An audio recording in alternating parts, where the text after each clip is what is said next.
friends, my professors, and my advisors for making today a reality. And I thank myself for not giving up, for having extraordinary determination. We can never fully comprehend the impact that we have on others, nor should we underestimate the power that we have within ourselves to live a life which makes a difference. If the people around me learn nothing else from me, I hope they learn this, that every action has a reaction. A smile only takes a second to give. It's free. A word of encouragement, or a helpful hand can only take a moment to lend, but it can last a lifetime. When I graduated high school in 1990, I was set on a path which, upon reflection, was more of a labyrinth combined with an obstacle course. I wanted to major in journalism, but my parents ensured me I would starve. So, a teaching degree was chosen. 1 year into my college career, my health and my determination failed, although I'm not sure it was in that order. After recuperating, it seemed logical to abandon the idea of a college education and to start a family. After all, the only dream that trumped being a journalist and a writer was the dream of becoming a mother. After my first 2 children were born, I began writing occasionally for a small-town newspaper, winning an Associated Press Award, and becoming a freelance writer for 2 Nebraska newspapers. It was a task which gave me a feeling of accomplishment outside of motherhood. I was soon chosen to coordinate award ceremonies for the Nebraska Press Women Association. I became an award-winning journalist with them, the AP, and the National Press Women of America. Eventually, after my 5th child was born, it was too hard to be a mom and a journalist. I opened a portrait studio in my home, which was immediately successful, but as I homeschooled my children and ran a business, life just became too busy. After 20 years of marriage, my marriage ended. And except for the photography and the writing, I had very little work experience. I had asked God to give me experiences with which I could write. I never imagined He would answer with so much living color. Shortly after I remarried and had a 9th child, I studied onto the concept of online learning. I set my sights towards finishing an Associate of Arts degree, and I did so at a local community college, studying during nap times and late at night. But I never dreamed I could finish a bachelor's degree in the same manner. A former high school teacher and counselor, who is now an advisor for Bellevue University, set my sights towards Bellevue University. He recommended the Bachelor of Science Leadership degree, mostly because of the intense amount of writing involved. And it was the greatest educational advice I have ever been given. Thank you, Mr. Woodkey. There are no guarantees, no promises of success as measured by the world. In a blink of an eye, everything can change. Things can be perfect, and we can get caught off guard, hit by the proverbial or the literal bus, so to speak. Or things can be horrible, unbearable, and then a wonderful surprise or an act of kindness can greet us and change everything. Who we are and what we believe about life and our role in that life can be the most important part in how we handle change. Our attitudes and having faith in something, for me it is God, and setting priorities makes getting through the rough patches bearable and usable. My education from Bellevue University, including the Kirkpatrick Signature Series volunteer requirement, has shown me that it takes each of us doing our part, which can be deemed successful with the right attitude. There is greatness in each of us, even in the small day-to-day tasks.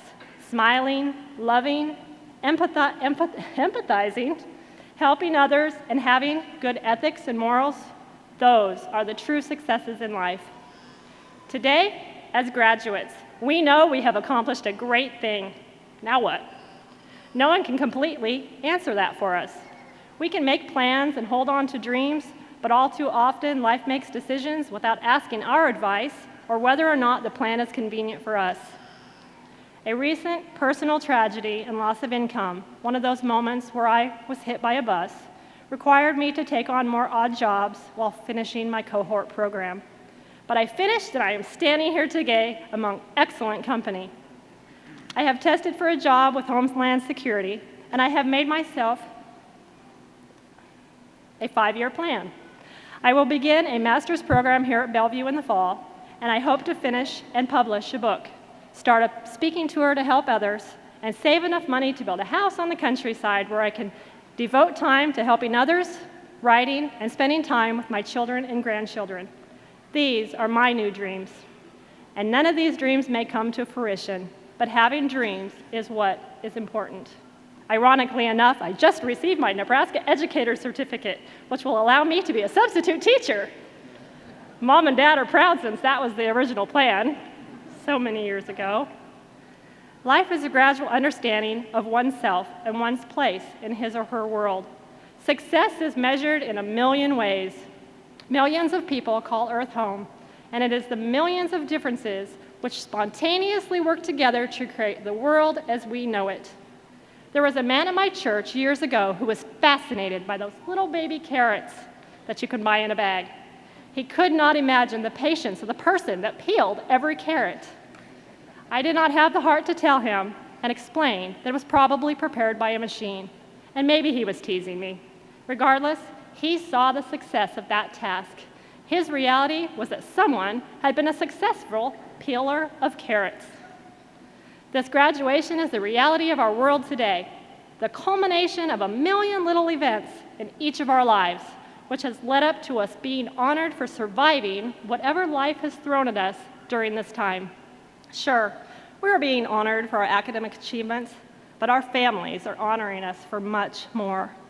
As an online student of an accelerated bachelor program, I can speak for myself and others who, while attempting to finish a degree, are more often than not also trying to orchestrate a life behind the scenes, away from assignments and professors, and an outside world who wants and needs from each of us, not caring if we have a paper due on Sunday evening. Each of you should be very proud, because I know this was not an easy task. Hold your heads high. Enjoy your success. Thank your loved ones.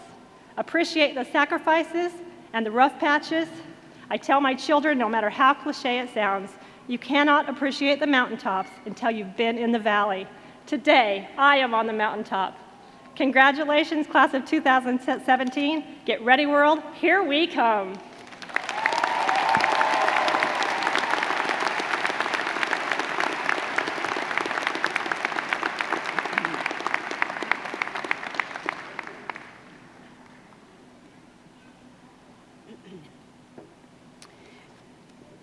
Melanie's right. There are so many stories as I look out on this graduating class, all of them unique and all of them special to all of us. Thank you, Melanie. Our commencement speaker this morning is Governor Pete Ricketts, Nebraska's 40th governor. Governor Ricketts is no stranger to Bellevue University and has been at many of these commencement ceremonies. He served on the University Board of Directors from 2008 until taking office as governor in 2015, when he became an emeritus member of our board. Governor Ricketts is a native of Nebraska City and raised in Omaha. His parents are a successful business entrepreneur and a public school teacher. He earned his Bachelor of Science degree in biology and an MBA in marketing and finance from the University of Chicago. After college, he returned to Omaha and worked for Union Pacific before becoming a customer service representative for the family business, the business that has become TD Ameritrade. He worked his way to Chief Operating Officer of the company. Governor Ricketts is someone who gives back to the community through volunteer service on the boards of numerous for-profit and not-for-profit organizations. As governor, he's been committed to creating education and job opportunities for Nebraskans through investments and partnerships like the recently announced Facebook data center in the Omaha metro area. He is working to create a more effective, more efficient, more customer-focused, and more business-principled state government. Governor Ricketts has traveled to China on several occasions, both personally and professionally. He's led 2 trade missions from Nebraska to several different areas. He understands the relationships between our fine state and the wonderful people of China and the world. The Guangzhou province that are with us today have benefited from his relationships. It is my honor to invite Governor Ricketts to address us.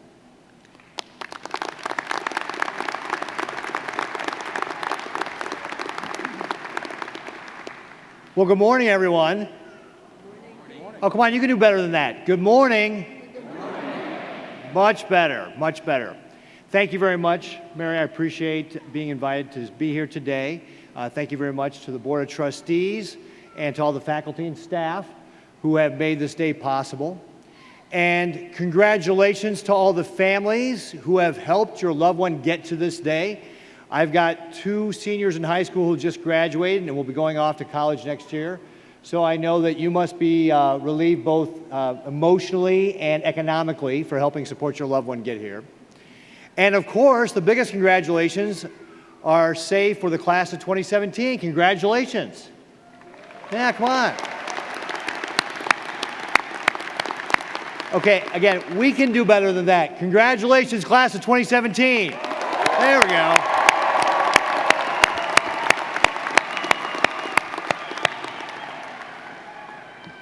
You all have received a tremendous education here. And I want you to know that in Nebraska, we have the best place in the world to live. And with this education, you will have the opportunity to explore many different careers. You may pursue additional educational opportunities, and you may have opportunities outside the state of Nebraska. And I want you to know, whether you're from Nebraska or you're a graduate from someplace else, but you're thinking about another career someplace else, we want you in Nebraska because we have such a wonderful place. And when it takes time to make that final career decision, ask yourself this: wherever you are, did the governor of that state or province ask you to stay there? Because the governor of Nebraska is asking you to move to Nebraska. Now, I remember my commencement address, which was 33 years ago. Well, what I remember about it, was that it was long, it was hot, but I got to tell you, I can't even tell you who the speaker was. And so I have no illusions about my role in today's proceedings. I am between you and getting your diploma and then the celebration that is coming after that. But I am going to try to import 3 key things that I think are important that have been a part of your education as well, especially if you're one of the non-traditional students. And in fact, they were things that Melanie related in her speech. It's actually one of the things that's different about Bellevue University is because we have so many non-traditional students, you have life experience. Certainly, I think Melanie qualifies there. And so you'll hear a lot of the same themes again. Now, one of the things I know that you have had as part of your education was the Kirkpatrick Signature Series, where you talked about America and our values. And one of the things that is part of that education was your service. Now, some of you may have been involved in many different service activities. Maybe some were doing it for the first time. But I want you to remember what you learned here at Bellevue University and encourage you to stay involved in your communities, because that is the real strength of our country and the state of Nebraska. That people get involved in their communities, in their schools, in their churches.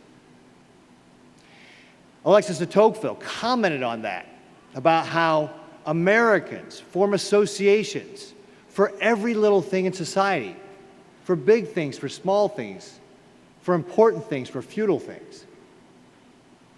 He said that in France it might be the French government, in England it might be an English lord, but in America, people formed associations. It was the people who got together to solve problems. And that's important. As leader of the state government, I know that we do many important things. We build the roads that you go to see your families on or get to work on. We protect the public safety. We can help people financially with their needs or create organizations that can help them. But of all those things that government can do, the most important thing that people who need our help need from us, we can't do. And that's love. Governments cannot love. Only people can love. And the people who need our help are on a road to recovery. And sometimes that road is not a straight line. Sometimes it's 2 steps forward, 1 step back. And on that step back, they need somebody there to love them back on that path. Back on that path to where they want to be.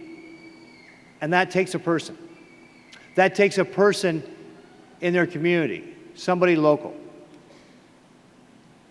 So what you had as part of your education, those service hours, that was a fundamental piece of who we are as Americans and as Nebraskans.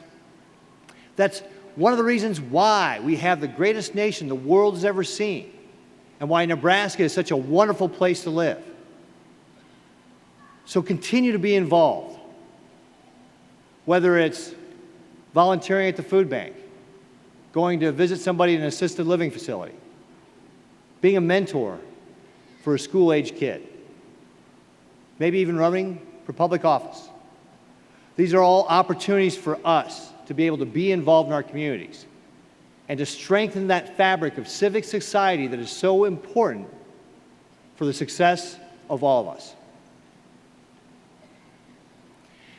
Now, the second thing, and again, many of you have this experience already, but I'm going to reinforce it, is be a leader.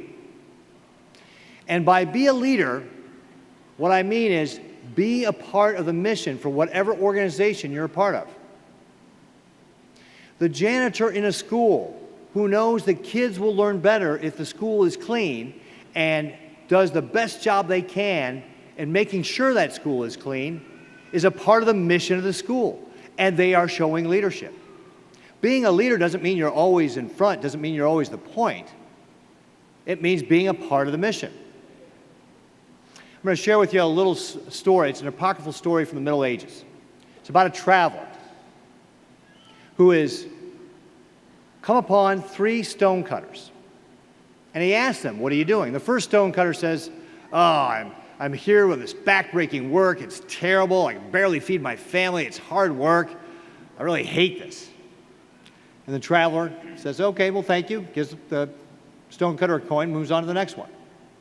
Says to the stonecutter, "What are you doing?" "Well," he's like, "I'm building this wall. And, I'm the best stonecutter in the county. I work hard every day, but, I get the benefit of being outside, and I can feed my family, and, I do a really good job." And so the traveler says, "Thank you," gives them a coin, moves on to the next person. And says, "What are you doing?" And the stonecutter says, "Can't you see? I'm building a cathedral." That last person understood what the mission was. And it was part of what Melanie was talking about. What is the bigger vision? What are you a part of? And the third point that I want you to remember, and again, I understand maybe you're going to take away one of these, but this is probably the most important one, is why are you doing what you're doing? What is the reason that you're getting up? What is the reason that you're part of whatever organization you're about? Why are you doing what you're doing? Because that why is what is going to get you through those hard times that Melanie was talking about. That why is going to get you to that place where you want to be. So let me tell you just one more story. Now, many of you may not remember this. Many of you may not have been born at this point. But I'm going to talk about Buster Douglas and Mike Tyson. A world championship heavyweight fight in 1990. Now, for those of you who do not know who Mike Tyson is, in 1990, he was the baddest man on the face of the earth. He had not been defeated in 37 bouts. 33 of those were knockouts. He was the meanest man on the face of the earth. In the last 3 years, leading up to 1990, no other boxer had even been able to go past the 5th round with Mike Tyson. And so when Buster Douglas was going to fight him, everybody just assumed that this was Mike Tyson's walking away. In fact, the Las Vegas casinos wouldn't even issue odds on it, except for one. The Mirage actually issued odds 42-1. That's how long the odds were for Buster Douglas. Now, Buster Douglas's mom believed in Buster. She told everybody that he was going to win. And then just a little over 3 weeks before that fight, she died. That was devastating to Buster. His mom had been his supporter, has been his confidant, his best friend. Now, Buster Douglas had a choice to make. He could have died there with his mom, but he didn't want to let her down because she had told all her friends. She had told everybody she knew that he was going to win, and he was not going to let her down. And so the fight came. And Buster Douglas was hanging in there. The rounds go by. First, second, third, fourth. We get to the 8th round, and people are amazed that Buster Douglas is still in this fight with Mike Tyson. But then Mike Tyson lands a punch, and Buster Douglas goes down. And everybody's like, okay, this is over. And the referee starts counting. 1, 2, 3. Buster Douglas gets to his knees. He actually slaps the canvas because he's so mad. 4, 5, 6, 7, 8. Buster Douglas stands up. And he stays in that fight. And then, 2 rounds later, he knocks out Mike Tyson. And the world is stunned. Mike Tyson cannot get off that canvas. And so afterward, they asked him, Buster, how did you do that? And he said, it was for my mom. I was not going to let her down. And so as you go out of here today, maybe not today because you're going to go celebrate, maybe tomorrow, I want you to ask yourself, what is my why? Because, and many of you, as Melanie was talking about, have already experienced this, are going to find that life is going to punch you in the nose. It's going to knock you down. It's going to kick you in the ribs. It's going to chew you up and spit you out. And if you don't know what your why is, if you don't know why you're doing what you're doing, you're not going to be able to get back up. Who are you not going to let down? Is it your mom, your dad, your husband, your wife, your son, your daughter? You have got to be able to answer that question that we are all born with, which is why? What is your why? Thank you.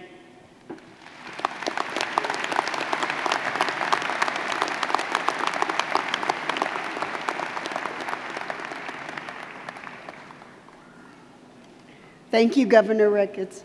The message of service, purpose, and determination is a valuable lesson for all of us. Now, would Mr. Neely Kuntz and Ms. Susan Dennis please come forward?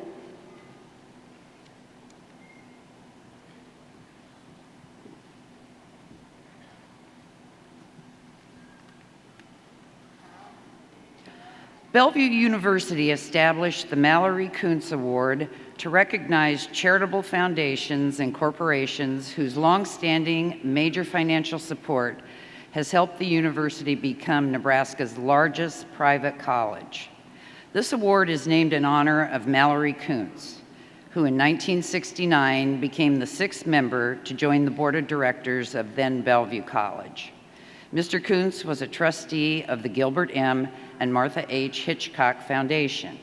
He was instrumental in building the Gilbert M. and Martha H. Hitchcock Humanities Center classroom building, which was completed in 1981. The Mallory Kuntz addition to the Hitchcock Humanities Center is named in his honor. It is with great honor and appreciation that we present Bellevue University's Mallory Kuntz Award to the Gilbert M. and Martha H. Hitchcock Foundation. Only the 5th recipient of this award, the Gilbert M. and Martha H. Hitchcock Foundation, certainly qualifies. Receiving the award on behalf of the Hitchcock Foundation is its president, Mr. Neely Kuntz. Today's presentation is especially meaningful since the prestigious award is named in honor of Neely's dad, Mallory Kuntz. The Hitchcock Foundation, one of the oldest in Nebraska, was established in 1943 to honor Omaha World Herald newspaper founder and former U.S. Senator Gilbert M. Hitchcock by his wife, Martha Harris Hitchcock. Martha Hitchcock was Mallory Kuntz's aunt. Under Neely's capable leadership, the Hitchcock Foundation continues to support a variety of beneficial nonprofit organizations and causes in Nebraska and western Iowa, with a special emphasis on the greater Omaha, Council Bluffs area. Over the years, the Hitchcock Foundation has contributed more than $2.5 million to Bellevue University for a wide range of capital construction projects, endowment, and program initiatives.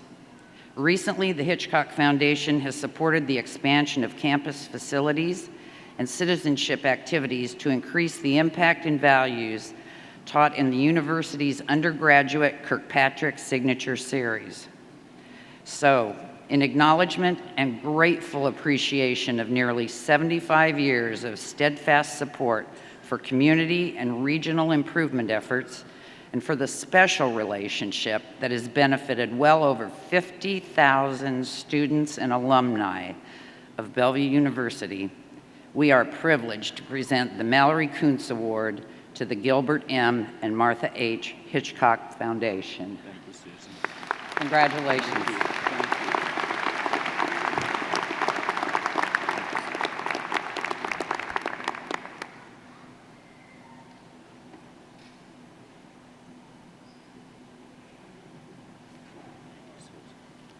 Thank you.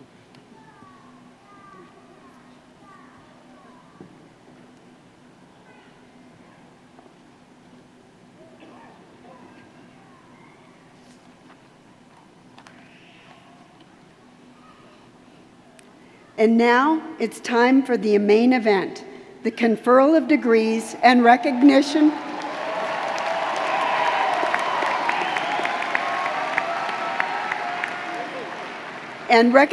of our graduates. Will Dr. Hewlett and Mr. Castling please come forward?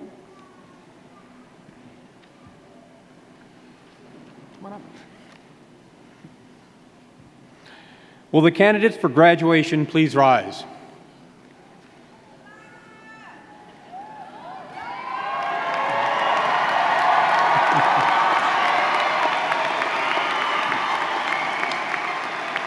Director Castling, I have the honor on behalf of the faculty of the university and myself to present to you and the board of directors these candidates who have fulfilled the requirements for the designated Bellevue University degrees.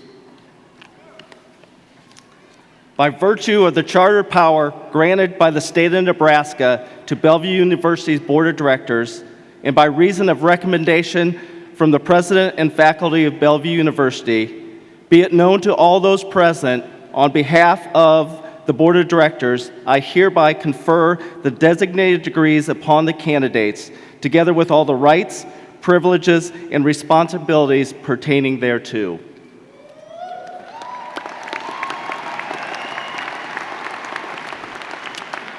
Graduates, please be seated.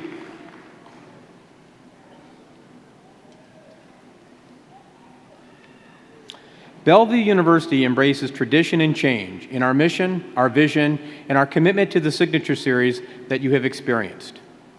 Tradition and change are also woven through the ceremony. The speakers and graduates focus on the future, but the academic graduation ceremony is steeped in tradition, regalia, and ritual from the past. As we stand here today to honor those individuals graduating who have prepared themselves for a commitment to a free society, we note that our academic gowns and other regalia pay homage to the centuries-old traditions that have made this possible. While the content and process of our education serves to move us into the future, our traditions link us to all those who have gone before, to lay the foundation of our lives, and our academic regalia honors them. We hold this heritage dear, and that is why our regalia remains essentially unchanged after all these centuries. And turning to the recognition of our individual students, it is clear that all of them have worked very hard to achieve their goal of graduating with a Bellevue University degree. We stand together, garbed as we are, in recognition of that. There are a few bachelor's degree candidates of particular note, however, whose undergraduate academic performance has significantly exceeded the norm during a long tenure with the university. You will recognize these graduates by the colored stoles around their shoulders, indicating they have earned academic honors. Will Dean Murdoch please come forward to present the doctoral degrees?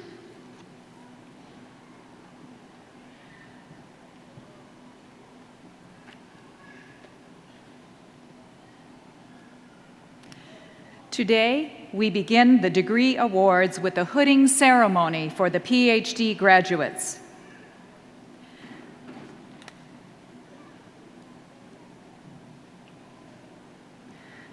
The PhD, or Doctor of Philosophy, is the highest of all academic awards.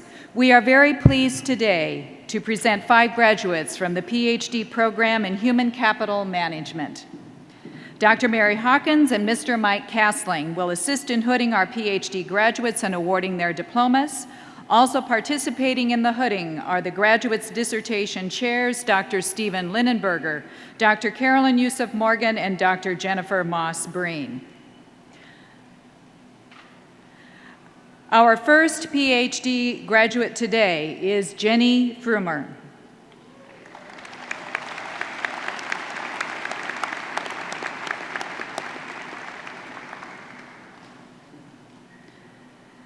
Dr. Frumer's dissertation is titled, "What Motivates Charitable Giving? The Experience of Donors to Jewish Faith-Based Nonprofit Human Service Organizations."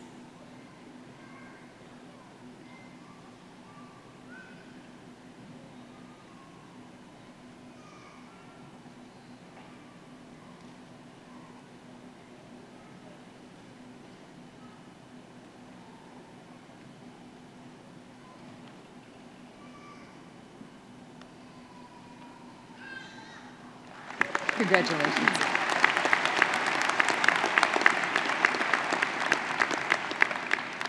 Jason L. Stratman.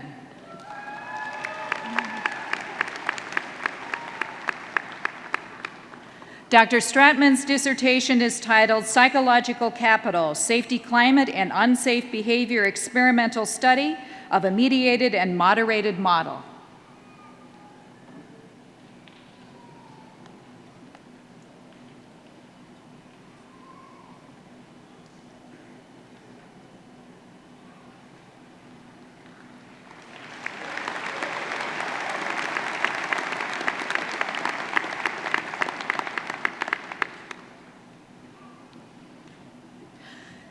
Tarnisha Antoine Gross.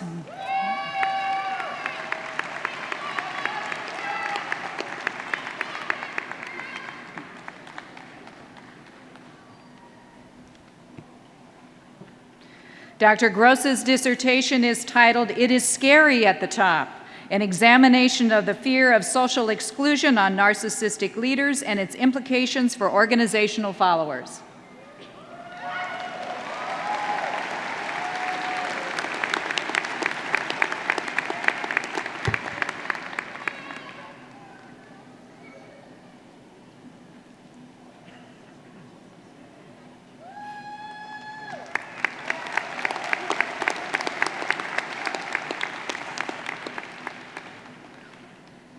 Cheryl Ann Kelly.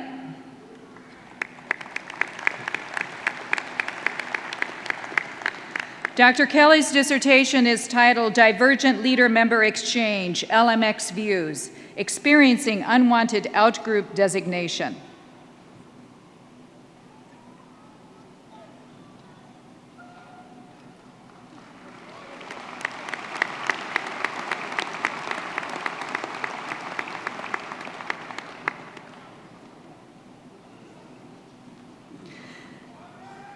Catherine Kimberly Vaughn.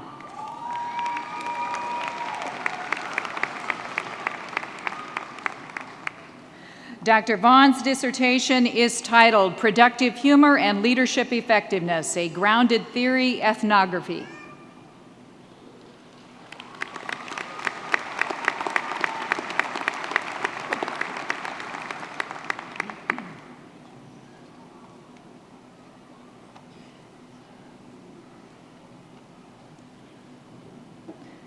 We commend our PhD graduates for achieving this high academic honor. Congratulations to all.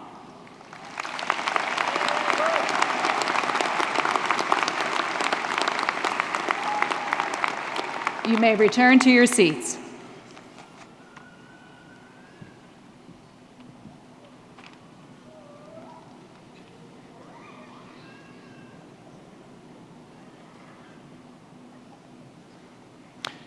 Will Dr. Cliff Mason please come forward to present the graduate degrees from the College of Arts and Sciences? Will Mr. Matt Davis and Mr. Bill Dyer please come forward to present diplomas?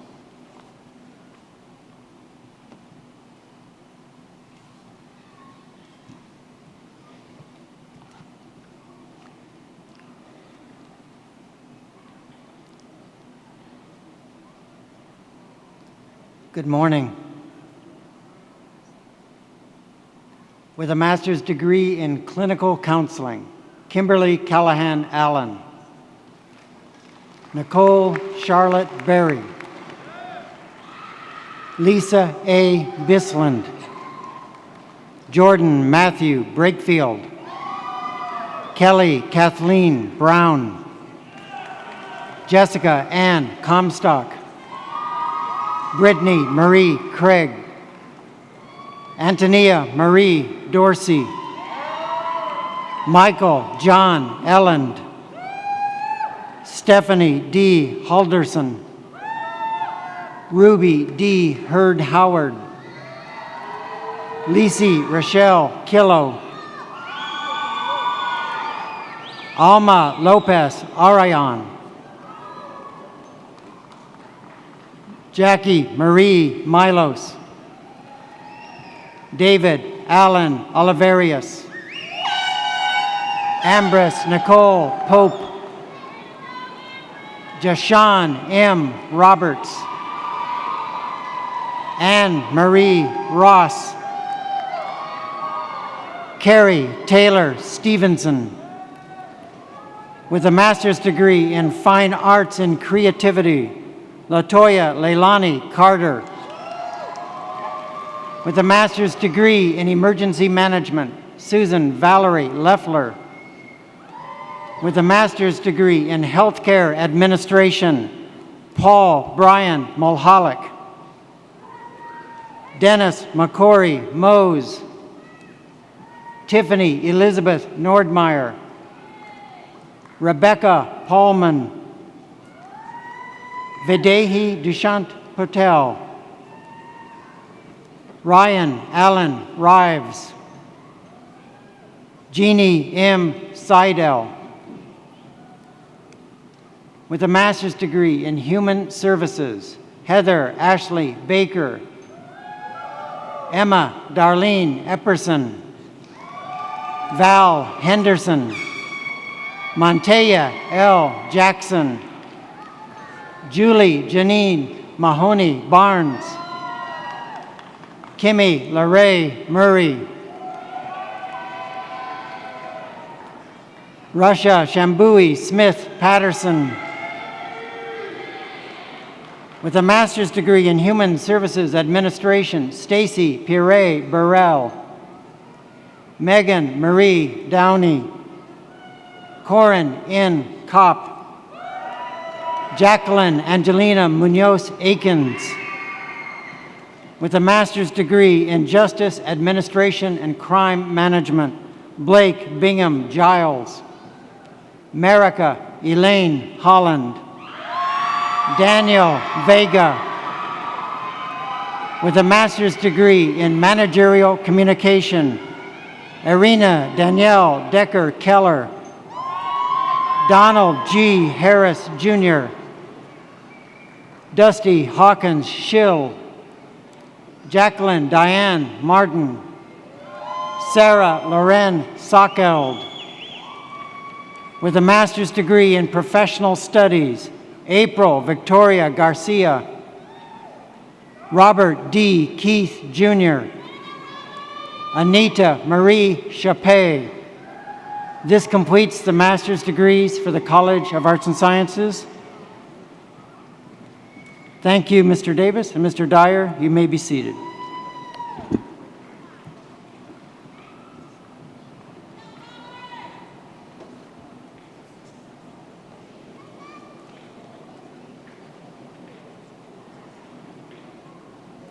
To present the graduate degrees from the College of Business, I call forward Dean Rebecca Murdoch, College of Business, and will Dr. Michelle Epler and Mr. Scott Carlson please come forward to present diplomas.